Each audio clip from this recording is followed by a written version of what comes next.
Ngayon naman ituturo ko sa inyo kung paano gamitin yung tinatawag nating AC method dito sa ating factoring method. Okay, how to use and apply AC method if we are going to determine and find the factors of the given quadratic trinomial. Okay, let's see. Saan muna galing ang AC method? Ito ay galing sa ating standard form ax squared plus bx plus c. Okay, ito yung ating A, ito yung ating C. Ang C ay constant term, ang A naman ay numerical coefficient ng x squared, yung ating first term. Okay, now, then, kaya naging AC, kinuha natin yung product. Okay, we're going to apply now to get the factors of the following quadratic trinomial. Okay, proceed tayo sa given number 1. 2x squared plus 5x minus 3. Okay? Now, first, kokopyahin muna natin yung x squared plus 5x, then minus. Then, ito yung ating c, ito yung ating a, multiply natin yon. 2 times 3 is 6. Ngayon, nagbago ngayon ang ating quadratic term. Ito na yon. X squared plus 5x minus 6. Ito yung ating quadratic trinomial. Then, maglalagay na ngayon tayo ng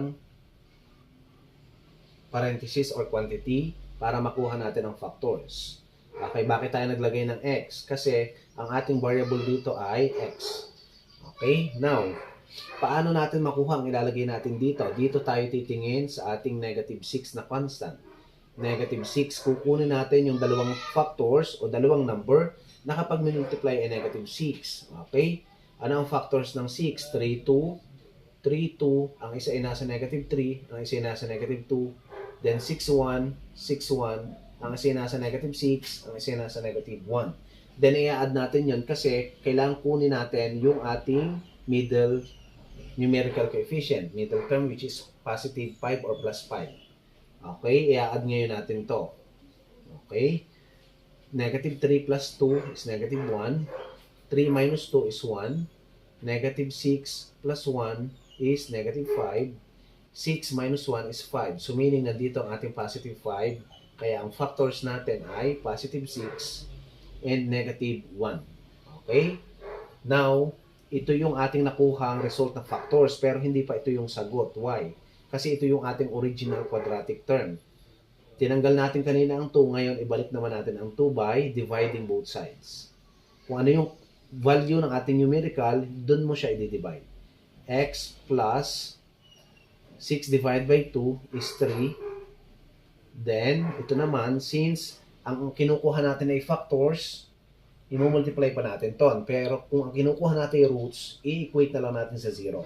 Since we don't have 0 here, ito ay hindi tinatawag na quadratic equation. Kasi we don't have 0 or and equal sign. Ang target lang natin dito ay makuha nga yung factors. 2 times x is 2x, bring down negative 1. So meaning, ang ating factors ay x plus 3 and 2x minus 1. Next, proceed naman tayo sa given number 2. 2x squared minus 3x minus 5. Now, ganun lang ang gagawin natin. X squared minus 3x minus. Multiply lang uli natin yon. 2 times 5 is 10. Ito na ngayon ang pagbabago ng ating quadratic trinomial. X squared minus 3x minus 10. Then, maglalagay ulit tayo ng parenthesis. Okay, itong ating variable x.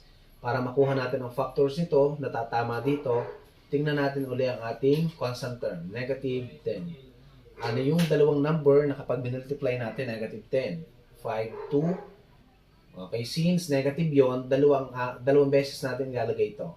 5, 2. Ang isa ay nasa negative 5, ang isa ay nasa negative 2. Then 10 times 1, 10 times 1, ang isa ay nasa negative 10, ang isa ay negative 1. Then i-add natin para makuha natin yung gitna. Ang gitna natin dito ay negative 3. Okay, saan pupunta yon? Negative 5 plus 2 is negative 3. Yun, nakuha na agad natin. Ito. Although nakuha na natin ang factors ng negative 10, ito na ngayon, negative 5 and positive 2. Okay, check natin din to. 5 minus 2 is 3. Negative 10 plus 1 is negative 9. Then 10 minus 1 is 9. Therefore, ang ating factors dito ay negative 5 and positive 2. Okay, now, since nandito na ngayon tayo sa ating factors, x minus 5 and x plus 2, hindi pa ito yung sagot. Since ang ating tinanggal kanina ay numerical coefficient which is 2, i-divide natin both sides by 2. Okay, then, anong gagawin natin? 2 times x is 2x, bring down negative 5, and x plus 2 divided by 2 is 1.